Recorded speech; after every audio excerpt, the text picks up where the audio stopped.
इस वीडियो में हम समझने वाले हैं कि किस तरह से जर्मनी का रिकंस्ट्रक्शन होता है। मतलब कि जो जर्मनी पूरी तरह से तबाह हो चुकी है, गुलाम हो चुकी है, अब जबकि वहाँ का जो शासक है, रूलर है, वो हिटलर हो गया है, वो किस तरह से वहाँ पर चेंजेस लेकर आता है।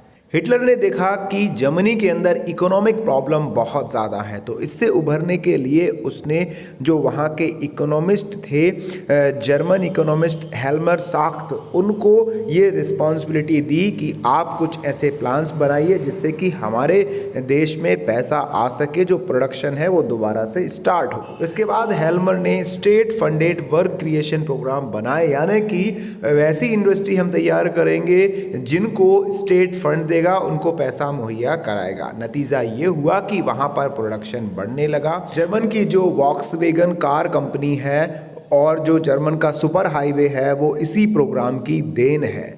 इस कार को पीपल्स कार भी कहा जाता है, यानी कि ऐसी कार जिसको वहाँ का आम आदमी मजदूर भी खरीद सके। फॉरेन पॉलिसीज़ की बात करें तो हिटलर को यहाँ भी ज़बरदस्त सक्सेस मिली और कुछ ऐसी कंट्रीज़, कुछ ऐसे ऑर्गेनाइजेशन को उसने साइन किया, उनके साथ दोस्ती बढ़ाई। तो वहीं दूसरी तरफ जो पुराने संबंध थे, पुराने जो ऑर्गेनाइजेशन के साथ उसके रिलेशन थे, उनको ख़त्म किया। जैसे 1933 में उसने लीग ऑफ नेशंस का साथ छोड़ दिया, उससे अलग हो गया।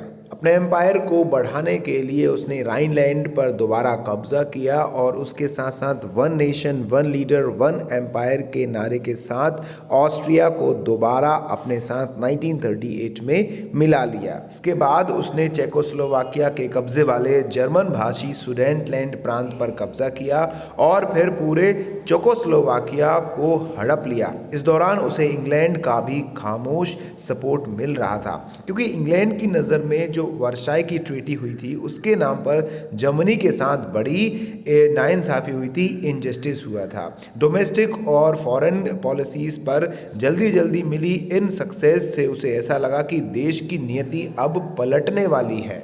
हिटलर का कॉन्फिडेंस और बढ़ता गया और वो चाहता था कि अब जर्मनी में और भी ज़्यादा रिसोर्सेस हों, जर्मनी के पास और भी ज़्यादा पैसे हों, और वो किसी भी हद तक जाने के लिए तैयार था। एक बार जो उसके इकोनॉमिस्ट थे शाख्त, उसने हिटलर को ये हिदायत दी थी, ये सलाह दी थी कि भैया आप जिस तरह से आर्मी और वेपन्स पर, हथियारों पर खर्च कर रहे हैं, उसको कम कर दीजिए, क्योंकि इससे हमारा जो राजस्व है वो बहुत ज़्यादा कमता जा रहा है, हमें लगातार घाटा हो रहा है। लेकिन हिटलर को ऐसे लोग पसंद नहीं थे जो उसे एडवाइस करे या उसे वार्निंग दे। उसने अपना बजट तो कम नहीं किया, दूसरा जो हेल्मर था उसको ही अपने पद से हटा दिया। लगातार घटते जा रहे बजट को बढ़ाने के लिए उसने यहाँ पर एक ख़तरनाक फैसला लिया, जिसके कारण सेकेंड वर्ल्ड वार की नौबत आ गई। और वो तरीक़ा था दूसरे देशों पर अटैक करना, हमला करना, वार करना। उसका ये एम हो गया था कि ज़्यादा से ज़्यादा देशों पर हमला करो, वहाँ के रिसोर्सेज को अपने कब्ज़े में लो और जर्मनी में ज़्यादा से ज़्यादा पैसा इकट्ठा करो। और इसी टारगेट को पूरा करने के लिए उसने सितंबर 1939 में पोलैंड पर अटैक कर दिया और इसी के साथ वर्ल्ड वार भी स्टार्ट हो गया। कैसे? जो फ्रांस था और इंग्लैंड था वो पोलैंड का सपोर्टर था, क्योंकि वहाँ के कम्युनिटी के लोग पोलैंड में रहते थे। तो इसके साथ ही उसका जो झगड़ा था वो फ्रांस और इंग्लैंड के साथ भी हो गया।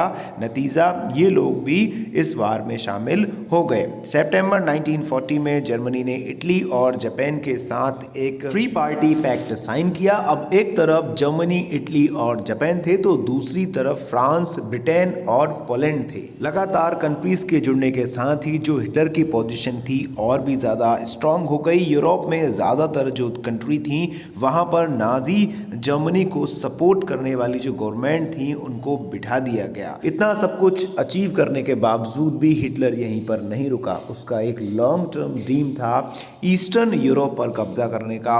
उस टारगेट को अचीव करने के लिए अब वो प्लान बनाने लगा। वो अपने जर्मनी के लोगों के लिए ज़्यादा से ज़्यादा स्पेस चाहता था, उनके लिए ज़्यादा से ज़्यादा पैसा चाहता था। अपने एम्बिशन को अचीव करने की चाहत में हिटलर इतना अंधा हो गया था कि उसे बड़े और छोटे का लहजा नहीं रहा। अब वो एक सबसे बड़ी हिस्टोरिकल बेवकूफ़ी करने वाला है, ऐतिहासिक बेवकूफ़ी जिसे हम कह सकते हैं, जिसके कारण उसे सुसाइड तक करना पड़ा। वो गलती थी 1941 में सोवियत यूनियन पर वो अटैक करता है। वार चल रही है, वार में वेस्टर्न फ्रंट पर ब्रिटिश अराइवल की बॉम्बिंग होने लगती है, तो ईस्टर्न फ्रंट पर जो पावरफुल सोवियत आर्मीज है वो अटैक कर रही है। ईस्ट और वेस्ट फ्रंट से जर्मनी पूरी तरह से घिर चुका है। सोवियत यूनियन की रेड आर्मी ने जर्मनी के स्टेलिनग्राद में जर्मनी की सेना को घुटने टेकने पर मजबूर कर दिया। वहां पर वो सेना क्रश हो चुकी। वर्ल्ड की एक और सुपर पावर की अब यहाँ पर एंट्री होने वाली है, वो है अमेरिका। अमेरिका अभी अपने आप को रोक रहा था कि यार इस वर्ल्ड वार में हम शामिल ना हों। पहले वर्ल्ड वार का वो दृश्य उसे याद है, उसे काफ़ी ज़्यादा नुकसान हुआ था, तो वो बच रहा था कि दोबारा से हमें नुकसान उठाना पड़ेगा, लेकिन लास्ट में उसको भी इस वर्ल्ड वार सेकेंड में आना पड़ा। ईस्ट में जापान अपनी पावर को एक्सपेंड करते जा रहा था।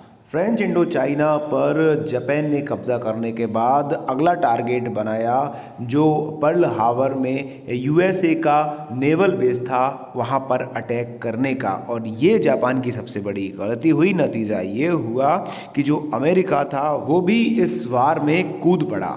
इस तरह से जो वर्ल्ड वार है वो चल रही थी। नतीजा ये होता है कि मई 1945 में जब हिटलर सुसाइड करता है और अमेरिका जापान के हिरोशिमा पर एटॉमिक बम गिराता है, अटैक करता है, तब इस वार की एंडिंग होती है। यहाँ पर हमने कुछ दृश्य देखे सेकेंड वर्ल्ड वार के। नेक्स्ट टॉपिक्स में हम वर्ल्ड वार को और भी अच्छी तरह से डिस्कस